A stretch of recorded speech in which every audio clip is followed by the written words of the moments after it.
I don't know what your Thanksgiving Day and weekend have been like, but mine have been joyous and soulful as they have been all my life.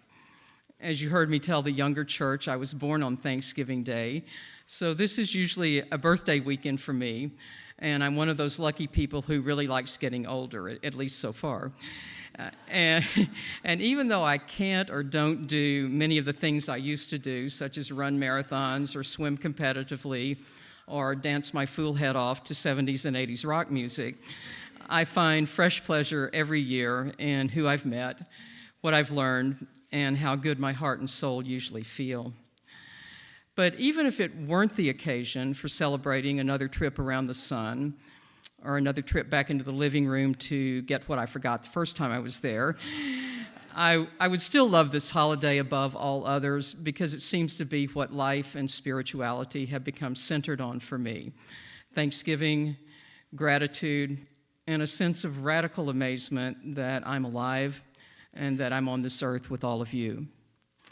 I'm sure the past weekend has brought some joys and annoyances to many of you as you've listened to some elderly patriarch mumble through an obligatory grace before the Thanksgiving meal, or realized how much one of your siblings still works your very last nerve, even though both of you are adults and should presumably be able to get through one meal or a few days together without homicidal ideations.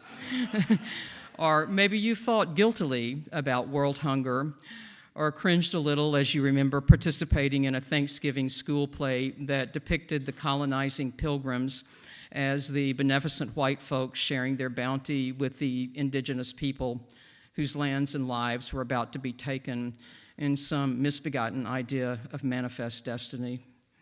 Or perhaps you laughed derisively and judgmentally as TV cameras panned across the long and often unruly lines forming at big box stores on Thanksgiving night or before dawn on Black Friday. Or you've wearily concluded that parades, overeating, and football are what the day is all about.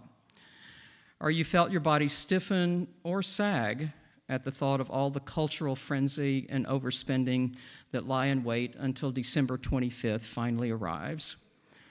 Or maybe you've been astonished, as I've been, to see that every year near the end of October, someone starts a 30-day gratitude challenge on Facebook, and hundreds of people rush to participate.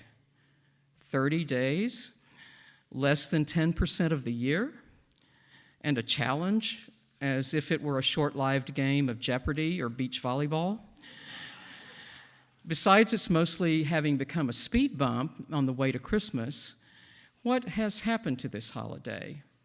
And what has happened to us that we have compressed the conscious, individual, and collective practice of gratitude into a once-a-year crescendo, followed by little else on the following 364 days? Did Thanksgiving Day once represent something important nationally and personally?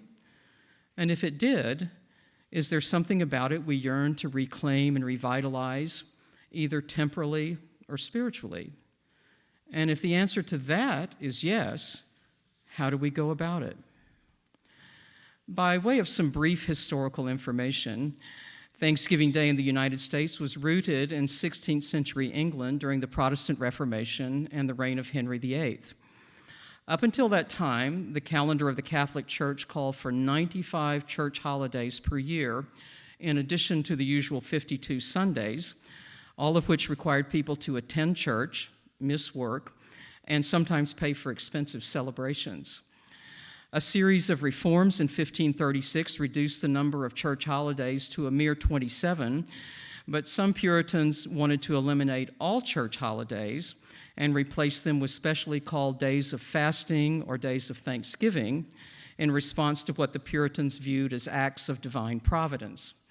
For example, days of fasting were called when God allegedly brought a flood in 1613, and days of thanksgiving were called in 1588 when God gave the English Navy a victory over the Spanish Armada.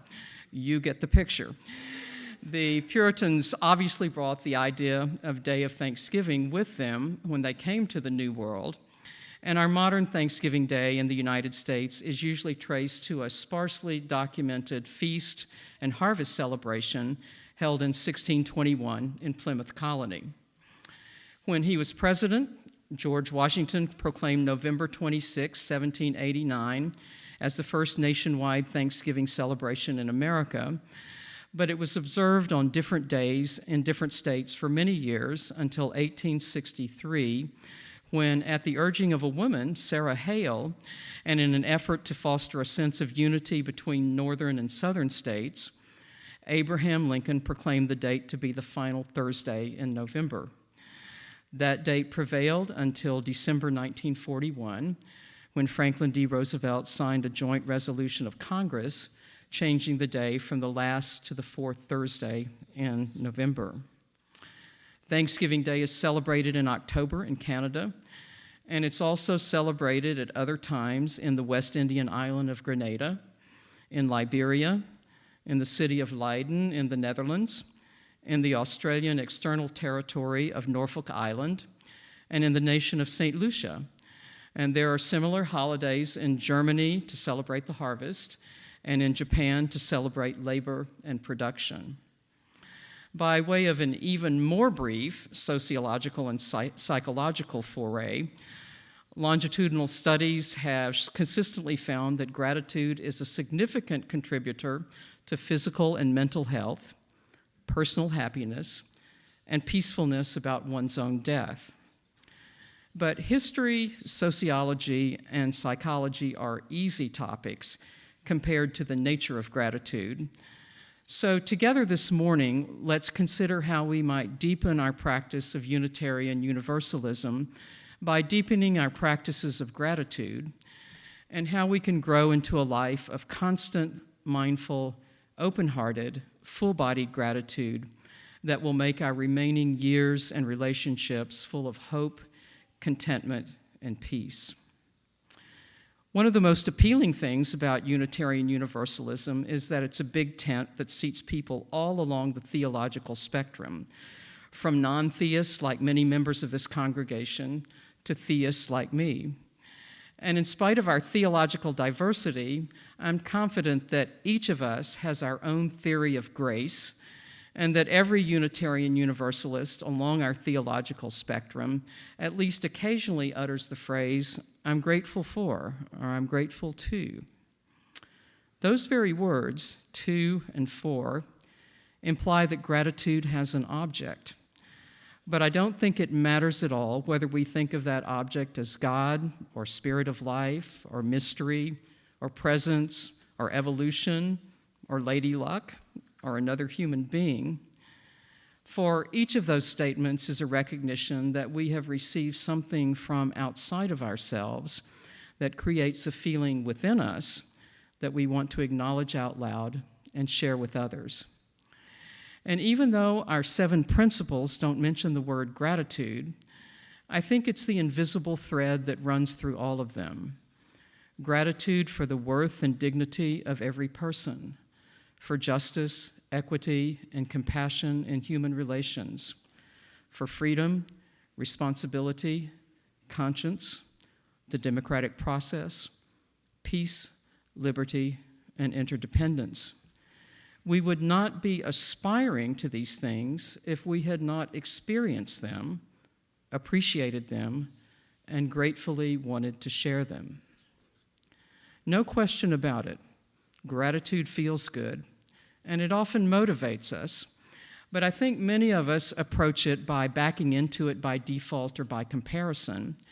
And we know this is happening when we hear ourselves saying things like, and I heard this the other day, "Thank God my daughter was already on a plane coming back from Paris when the city was attacked on November 13th," or "Think of all the starving children in Africa." I suppose comparing quality and quantity of blessings is better than no sense of gratitude, but this kind of backed into gratitude is usually only a temporary response to the circumstances we find ourselves in.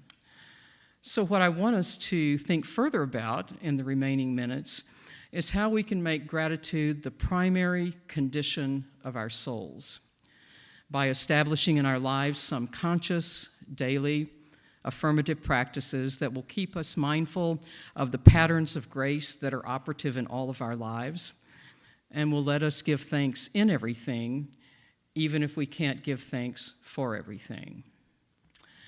The 19th century Danish philosopher and theologian Søren Kierkegaard wrote that life can only be understood backwards, but it must be lived forwards. As I'm standing at the pulpit right now, I know that 100 million zillion things went into my being here with you at this very moment. I was in my mid-20s when I finally got away from the extended ambit of things that had harmed me as a child. And as I seated myself in the plane that was taking me to New York for my first job as an attorney, I realized that I never thought I would live past the age of 10, but by some unseen grace that was not of my own making, I was still alive and was being given a chance of healing into a better and happier life.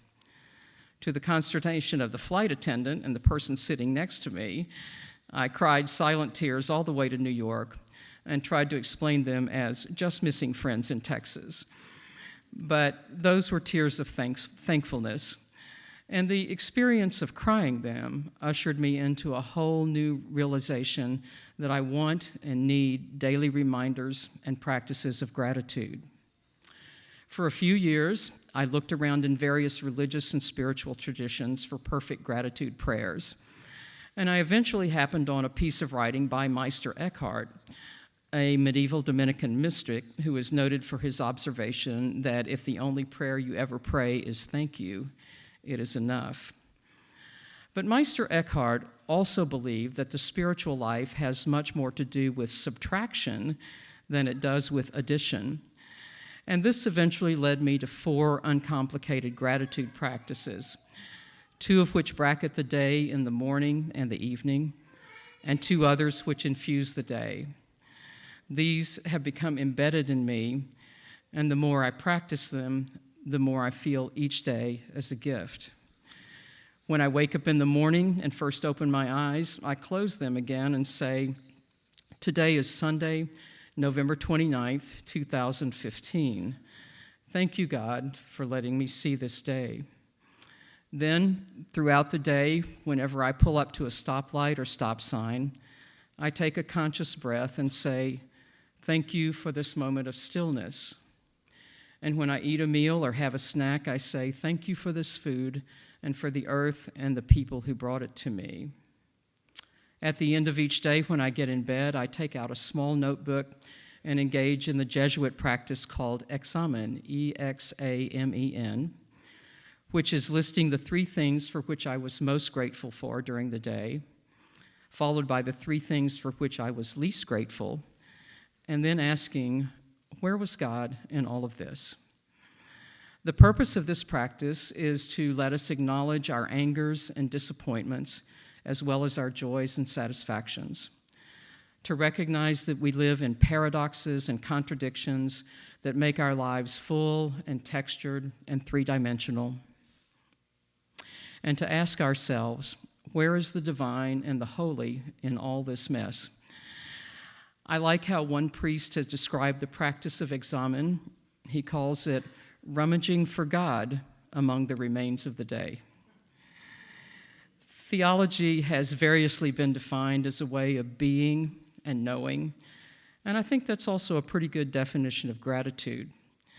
But over and beyond ways of being and knowing, theology and gratitude are both ways of acting. And I think that if we consistently practice and live into gratitude, it becomes, ironically, a benevolent taskmaster that eventually turns us inside out and requires many things of us. I'm an inveterate list maker, and in thinking about the seeming contradiction of gratitude amplifying our lives, yet requiring a lot of us, I came up with 5 things that I think gratitude insists upon. First, it requires us to be honest and forgiving with ourselves about how much we assume and take for granted. Second, it forces us to slow down enough to raise our own level of noticing to that place where we begin to see the holy in ordinary things. where we realize that doing the laundry is not Dante's ninth circle of hell, but is something made possible by the gifts of water and soap and electricity. In other words, gratitude requires us to develop an increasingly complex perspective that leaves us standing in what Rabbi Abraham Joshua Heschel calls radical amazement, a combination of wonder, awe, and proximity to mystery. Third, gratitude reminds us to stay away from the practice and the language of boredom, and it demands that we stop the media and the internet and Facebook from being the primary storytellers in our lives. Fourth, it urges us to let go of what we don't need so we can bless it and send it on its way, to pay it forward with love and hope. And finally, gratitude asks us to acknowledge and stay mindful of the grace that has brought us safe thus far.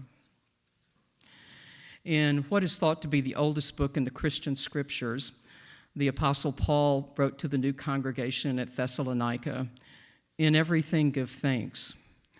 It was only about 10 years ago that I realized that this verse says, "In everything," not "for everything," but "in everything give thanks." That's it, I thought. This is the joy and the strength of living into gratitude, of becoming and being gratitude, that there is always something to be thankful for, even in the hardest circumstances. Not by comparison, not by backing into it, but with the full-hearted gratitude that says, "By grace I am here. No matter what happens, I am always thankful for being given this life." The anonymous they say that we teach and preach what we most need to learn, and gratitude continues to be one of those topics for me. In thinking about this sermon, I realized that gratitude is a feeling, a practice, and a firm but kindly coach who says, "Look at all of this. Give thanks for it. Shape your thoughts and your actions around grace received and grace to be given. Never forget that none of it is of your own making." Today, I'm filled with gratitude for the grace that brought me to this denomination and to this congregation, for what you are teaching me and giving me, and for all that is our life together. May we deepen the feeling and the practice of our gratitude. May we hear and act upon what it asks of us, and may we live into it every moment for the rest of our days. Amen.